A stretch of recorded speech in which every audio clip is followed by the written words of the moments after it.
Okay, this is video number 2 on what is the future of digital photography. And it is this: full frame sensors with DX or crop sensor pixel density. The advantages of this, obviously you're able to do enormous crops. I showed you in some prior videos what some test shots out of the 50 megapixel sensor out of the new Canon to be released. Nikon is going to actually integrate this into their D5. Whether they release that later this year or the beginning of next year, I have no idea. You have enormous dynamic range adjustability, which is counterintuitive to what most people think. They think a full-frame sensor with large photo sites has the dynamic range. But with the newer firmware and the new digital sampling and partial response maximum likelihood firmware is between here and the AD converter before it heads onto the buffer and onto your SD card or compact flash card. The new cards are going to be CFast cards, which are right now currently outrageously expensive, but that'll drop like anything else. Remember how much a new portable cell phone costs? I mean, it's cost thousands of dollars. They're enormous beasts. Obviously, you're able to do enormous enlargements on this. Like I said, huge crops. The downside is that this is going to be helping the computer industry. This is going to be helping everybody. This is helping SanDisk. Nikon and Canon have been sitting on this technology for years. They have known for the past 3 years that due to the SNR compression algorithms after, not actually on the sensor, but after the DX sensor, that the DX sensor has a tight pixel density, which is awesome for more image data retention capture per square millimeter on the DX sensor, obviously, than on the full frame. That everybody knew. But the downside of the high noise and the low gain has been nearly eliminated by these advances in the technology. Sensors obviously have improved, but what has drastically improved is the same thing. And I showed you on a chart that digital photography has mimicked 100%, because electromagnetism doesn't matter if it's radio frequency electromagnetism or it's visible light electromagnetism, which, by the way, is not strictly electromagnetism. Light is not electromagnetism. What do you mean by that? Light actually is a trifold component. Oliver Heaviside actually invented the coaxial cable, so you actually have a transverse shielding and you have a center conductor. All light is a transverse phenomena along a longitudinal dielectric pulse. That is also why the smaller the space, the higher the capacitance, which is counterintuitive to what normal people think. The larger the space, like a larger pot, holds more water, therefore more capacitance. Well, it's exactly inverse when it comes to dielectricity and magnetism. The smaller the space, the higher the capacitance. Works inversely so. Same way on power lines. If you actually increase, there's a surge on the power lines, the actual power lines will draw together. If you increase the voltage, they will spread apart. The voltage is synonymous with the dielectricity or the capacitance, and if you actually increase the amperage, the lines will actually spread apart. Here is from radio astronomy, as I showed you in the prior video. Radio astronomy has followed digital photography technology to a T. Here we started off with a single pixel, a super large dish like the Arecibo disc. This is exactly synonymous to a single piece of film. Okay? Then we have sparse aperture synthesis arrays, which is synonymous with the first generation digital. In the last 5 years, actually the time is a little off, but it's the exact same thing. We have multi-pixel cluster feeds, moderately sparse. We had the introduction of DX and FX. The time frame is different. Obviously, the present and future is dense aperture phased array. It means a lot of little smaller dishes phased off. Of course, this isn't the case in digital photography. The digital photography APS-C crop sensors aren't going to be phased like this. But radio astronomy was able to figure out by the introduction of interferometry and the introduction of signal-to-noise ratio compression algorithms, they were able to mimic a radio dish of this enormous size by simply using a Y array. Okay. Same issues that the larger photosites have. They have higher grain and less noise. The issue with that, just like having barn doors open, is it lets more in. You know, it's great to let more in, until what happens is you let more in that you don't want let in. That's why radio astronomy has switched from these ginormous dishes to smaller dishes and phased arrays. And the same thing is true with pixel photosites on crop sensor cameras. believe I'm using crazy old slate chalkboards and using showing you I'm showing you these advanced full frame and the crop sensor digital sensors, and yet I'm using 150-year-old slate chalkboards. Same issues. High gain, low noise, and the problem is it lets in a lot of peripheral information you don't want. It's like having a large door open. The issues of the small door, well, advantages are that it lets exactly what you want in directly appearing from the back of the lens, but that means that there's higher noise and less gain. But the problem is the signals are sent on to AD converters and they're passed through. This is the secret crap literally only a handful of people at Canon and Nikon know about. They don't talk about this crap. You won't read about it anywhere on the net. I guarantee you won't. I mean, every one of them will confirm if you talk about SNR compression algorithms actually in digital cameras. Of course, it does exist. Now, Canon actually has a video, and they state that they're able to eliminate the noise, but they don't tell you what it is. Well, it's SNR compression. It's the same thing used in radio astronomy.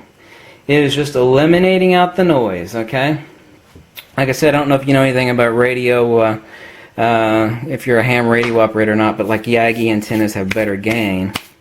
And rubber duckies don't, but you're actually, by applying, they use a rubber ducky versus a Yagi antenna. Well, it's the same thing on the satellite dish that you have versus like a rubber ducky that's on top of a walkie-talkie. Obviously, this has enormous gain, but it's also susceptible to side interference, so you've got more noise here.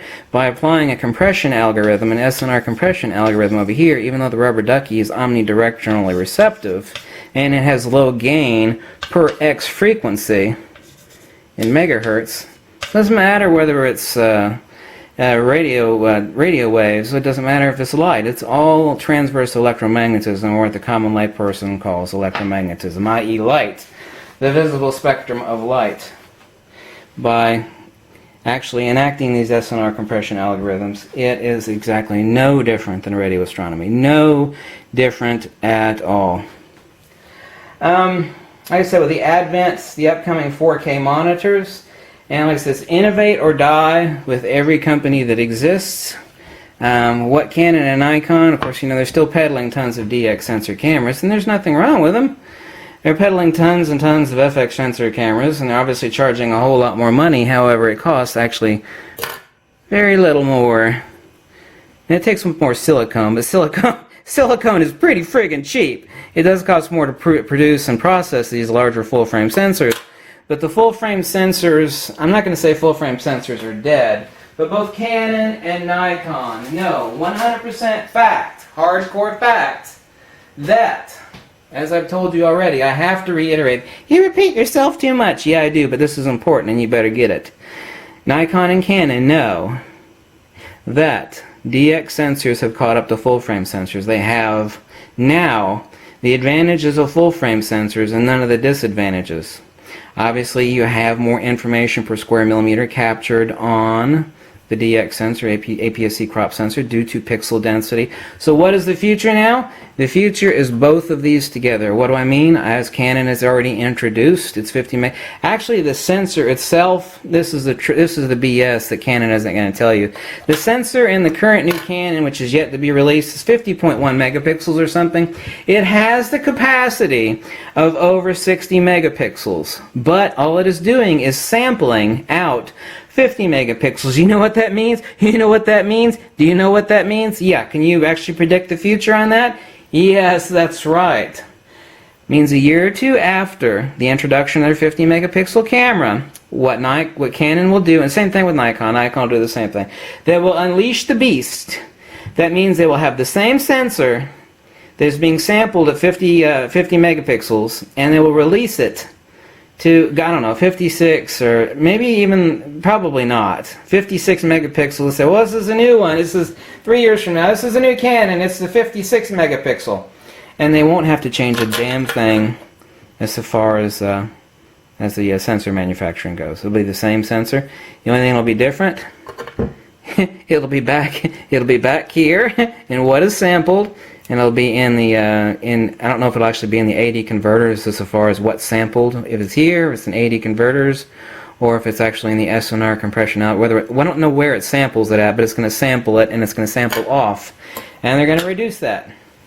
there are a lot of actual technologies out there, I mean a lot, that actually use the exact same thing for the low-end stuff as for the high-end stuff. So what Canon and Nikon are doing is they're going to actually wait for the cards to come down in price, the CFast cards, which are enormously expensive. They kind of look like half compact flash cards, but they're just insanely expensive. But they have to be. They have to be increased buffers. Canon and Nikon have been sitting on this for years. They've been waiting for SanDisk to roll these out. What this is going to do is going to allow for people with 4K monitors to be shooting these 50 megapixels. It's going to necessitate, everybody's going to be scratching everybody else's asshole on this. What does that mean? That means with the introduction of this, 4K monitors are going to boom. You're going to like, oh, well, you got a 50 megapixel camera, now you're going to need something that's going to be able to view it! Which means you're going to need a 4K monitor. Oh, but if you want to edit that 50 megapixel camera, your current computer, even though it's really fast, is an old piece of shit! That means you're going to have to buy a new computer with a lot more RAM and a much bigger buffer. So every asshole scratches every other asshole. When Canon comes out, SanDisk is happier than a pig in crap. Nikon and Canon are happier than a pig in crap. They're going to have a new camera as the pedal. The monitor people, everybody is going to benefit. Everybody is going to be happier than a pig in crap. Who benefits from this? Nikon, Canon. Okay. Big benefit. New generation of cameras. Innovate or die. Which means just create new crap and get people to buy it. And what's that going to do? It's like, well, yeah, well, you've got that awesome new camera, so you're going to have to get yourself a 4K monitor.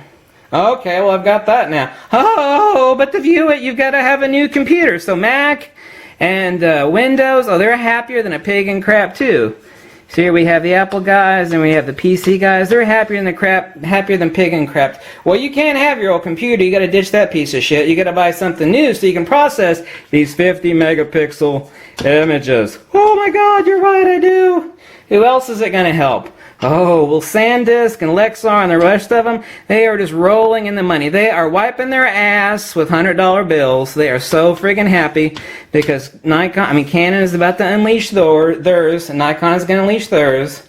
And they're going to be like, I don't know, it's going to be the D850 or the D900 that's going to replace the D810.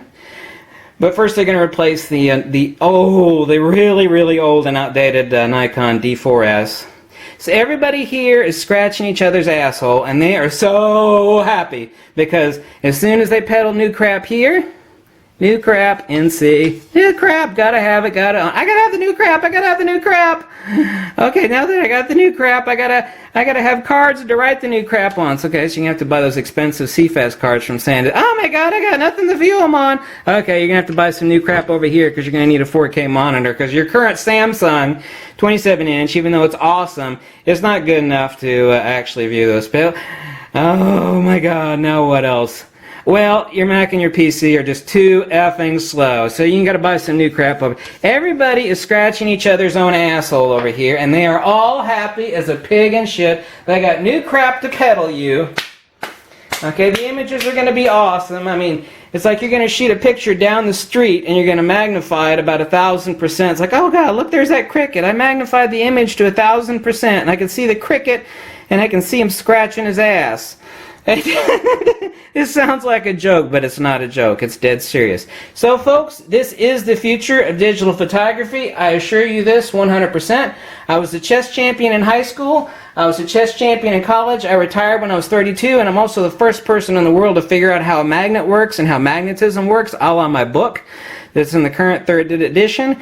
So, I can assure you and bet you this on my frigging life, this is exactly the future.